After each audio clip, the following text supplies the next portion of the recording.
This is a KOBK News special report. Pancho Villa leads attacks on the United States. Steve Grading reporting.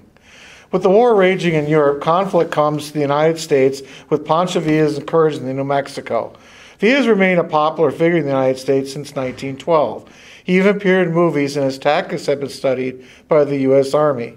He holds great stature as the governor of Chihuahua, which borders Texas and New Mexico, and the money he had printed there is even accepted in El Paso, Texas. However, this has changed very rapidly.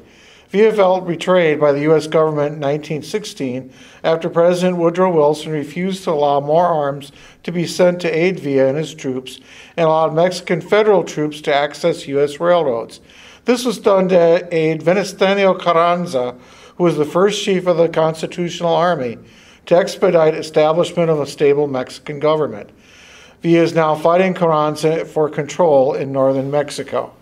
On January 11th of this year, Villa's forces attacked a train in Santa Isabel in Chihuahua and killed 17 out of the 18 Americans on the train. 15 of the Americans killed worked for the American Smelting and Refining Company, with the 16th the lone surviving American. Villa admitted ordering the attack, but not killing of the Americans. On March 9th, Villa ordered attack on Columbus, New Mexico to gain more military supplies in Villa's fight against Carranza. They attacked a detachment from the 13th Cavalry Regiment and seized horses, mules, and other military supplies. The town was burned down as well. 18 Americans and around 80 of Villa's men were killed. President Wilson responded with a punitive expedition, U.S. Army, which started on March 14th. General Funson is the main U.S. commander there, and General Pershing is leading the expeditionary force of around 6,600 men. This includes the 1st Minnesota Battalion, as well as the 1st, 2nd, and 3rd Minnesota Infantry.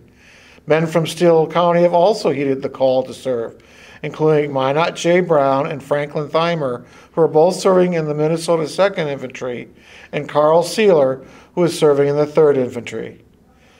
Certainly these are heady times for the people here in Owatonna and Steele County. News of the pursuit of Pancho Villa in Mexico and the Great War that continues in Europe and the Atlantic Ocean fill the front pages of newspapers literally every day. Will our country be forced into wars on a number of fronts? Only time will tell. This has been provided by the Steele County Historical Society, preserving and sharing history today for tomorrow.